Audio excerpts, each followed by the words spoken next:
jo ja estic una mica cansat, amics i amigues, A veure. de que em diguin és que has de fer esport. Tu fas esport? No, Jo tampoc. no faig esport. Hauríem de fer-ne, sí. Caminar. Bueno, que has caminat de la cantonada fins aquí. Bueno, però no paro. Camino, pam. Ets nerviós. M'he comprat una màquina que Però per nedar. poses els peus i pam, i va sola, no has de fer ni esforços. I això diuen que Bueno, va bé. llavors, si no fas esforç, no... No, però diuen que va bé això. Això és salut, que diuen. És salut? Sí, O sigui, cansar-te és salut. sí, cansar-te és salut. O sigui, arribar... I aquesta gent que fan aquestes maratons tan llargues, jo al final, en lloc d'una medalla, els regalo un entrepà o alguna cosa, perquè venen pobrets que estan afamats. Això és de Leo Harman. Sí. Carmen.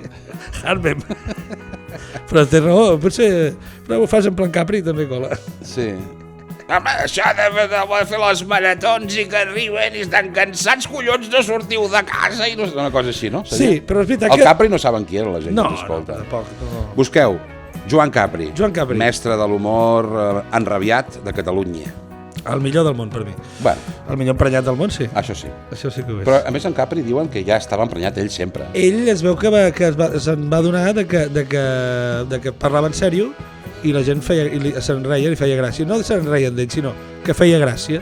Sí. I d'aquí va dir, saps què? Pues, me'n vaig al teatre a veure què passa. és que em trobo malament, Sí. i no sé què em passa, No sé què fer una cosa així, Sí, no? sí. I potser sortia a l'escenari i estava per terra perquè realment es trobava malament. Es trobava malament i és una persona que els últims anys ho va passar malament perquè, clar, quan parles en sèrio i ningú t'ho pren, al final acabes apartat de la societat. Sí.